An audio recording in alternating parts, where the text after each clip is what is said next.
All right, now that we have the surface prep completed, the next stage is going to be to do the installation. Now what we've done in this case is we've actually cut these panels to size, and this is something that we can actually do for you. If we know the manufacturer of the chute and the part number, we can actually have these panels cut to size for you, which can help save you some time and money. Now as you can see, the panel will fit right into the wedge here. Now we want to keep about 1/2 inch or so off of the seam. There is a lot of contamination that can reside in that seam. And since we're going to be overlapping these pieces, we can go ahead and leave about 1/2 inch off there and we're going to be good. We're going to be fine. So we're probably going to come in about here. Also keep in mind, you don't have to cover 100% of the chute. You don't have to come all the way to here. You don't have to come all the way to the top. Packages are never going to touch those areas. So why go ahead and spend money in all these areas where it's really going to be no use? Okay, another area that we want to also keep an eye on is down here in the bottom corner. You'll see we have a very, very tight 90 degree. Okay, and then it kind of morphs into a radius. Okay, we really want to try to stay away from those tight 90 degrees. Now the piece that we're going to put into the bottom there, I've actually cut that out in order to stay away from that tight radius, because it's going to be very difficult for that adhesive to try to hold this material in place. This material will have some memory to it, because in most cases we're going with a 0.093 thick or as possibly as thick as a 0.125. So it's going to be very tough for that adhesive to hold into that radius. So the best thing to do is just cut around that radius and just stay off of that altogether. Now when we go to do the installation, we're going to be working from the bottom up, because since we're going to be overlapping, you know, we can't put the piece here and then try to squeeze a piece underneath it. So you want to start at the bottom and work your way up from the top. The other thing we're going to do is when you do the installation, you want to get the piece lined up properly, and then we're going to peel off a little bit of the liner, press this piece in place, and then we're going to slowly pull the liner back and work the piece down until we have the entire piece put into place.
All right, now that we have the installation complete, we'll talk about a couple little pointers that you may want to take into consideration when you're doing the installation. Now keep in mind that if you have a chute like this that's seeing a lot of high wear, in most cases you could very easily wear a chute out like this in about a 5-year time. All right. The beauty of putting a liner in like this is that all you'll ever need to replace is pieces of UHMW. You'll never have to replace your entire chute again. So really we can help save you or your customer a significant amount of money long term by preventing them from having to replace their chutes. Now also keep in mind that these first 2 panels are going to see the most impact. This is where the packages are dropping into the chute, so there's going to see a lot of high wear. You might want to consider actually going to something a little bit thicker. Most of this chute is 0.93. You may want to consider going to maybe a 0.125 or 1/8 of an inch thick just in these top 2 panels. More often than not, these are the 2 panels that you're probably going to have to replace over a period of time. But again, they're very simple to replace. You can very easily pull these panels out, re-clean the surface if there's any residual adhesive, and you can just reinstall another piece very simply. One other thing that we would also like you to keep in mind when you're doing a chute like this is there is another tight 90-degree radius back up here in the corner, right here. Now we've actually cut the material in order to try to get it into that 90 degree. okay? You can be a little creative as far as how you get it into that 90 degree. You can cut it yourself like we did. You can actually even put a couple pop rivets in there to help reinforce that to prevent it from lifting.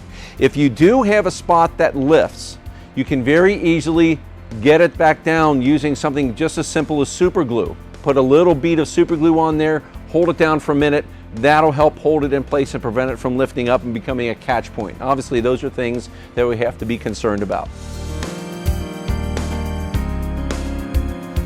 All right, what we're going to do is we're going to start with these boxes that you saw earlier that we're stopping about halfway down. As you can see, when we put them in the chute, again, dropping them in without any help whatsoever, they easily go down to the bottom of the chute without any effort whatsoever. Remember our bags? Remember, these didn't do well at all. But again, we drop the bag into the chute. And the area that you really see a problem with this is when you're dealing with the distribution centers that handle clothing. A lot of the clothing, a t-shirt, a lot of these things are in poly bags. Flip-flops, shoes, these do not convey very well. Drop it into the chute, and you can see it goes down without any effort whatsoever. How about our little padded envelope? Again, these are a real challenge when you're dealing with light letters or things that are less than a pound. Again, this has nothing in it. A very simple padded envelope, drop it in the chute, goes down without any effort at all. You may remember there was the box that we sprayed down with water. And again, this is another problem that a lot of package distribution centers have, because sometimes you might have a situation where the humidity is very high or it's a rainy day, all right? This creates a serious problem when you're doing package delivery. And again, we've got this package totally soaked down with water. We're gonna drop it into the chute with the STS. Goes down without any problem.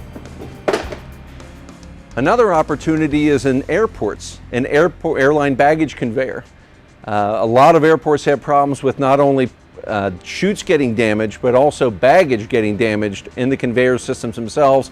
On a wet day at O'Hare Airport or Dallas Fort Worth, guess what? A lot of bags don't go down the chutes very well. So by, again, putting a UHMW DuraSurf STS liner in there, you can put the baggage into the chute and they easily go down the chute without any problem whatsoever. One of the questions that we're frequently asked is, how well does label stock or stickers end up adhering to the STS? Because this is another big problem with package distribution and in chutes. A lot of the label stock or the delivery labels, they come off, they stick in the chutes, and it creates kind of a mess.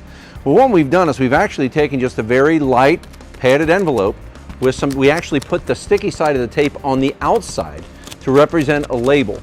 And as you can see, when we put the envelope in, again, the tape is not able to stick to the DuraSurf STS. All right, so let's sum up what we learned today. In chutes such as this, which you see in a lot of package distribution centers, there are a number of issues that have to be resolved. One is the constant spraying of chute lubricant. This isn't only a cost in material, but a cost in labor. These chutes typically have to be sprayed every day, okay? You also have significant wear factors that take place in a lot of these chutes. As I said earlier, a chute like this in a heavy package distribution center might last 5 to 7 years. By implementing the DuraSurf STS, not only do you eliminate the cost of the chute lubricant, but you save all the time and the labor of having to implement this spraying of the product every day. But in addition to that, we can help you save and extend the life of your chutes, because you may occasionally replace a UHMW panel, but you're not going to replace your whole chute. So there's some significant cost savings that we can implement there. Also keep in mind that since this product is put down with an adhesive backing and there's no fasteners, there's really no damage that the product can do to your product, especially if you're dealing in distribution of clothing, because a lot of times bolts and so forth can potentially snag clothing. So all of that is completely removed here. So not only are we going to save you time and money, we can also help extend the life of your equipment.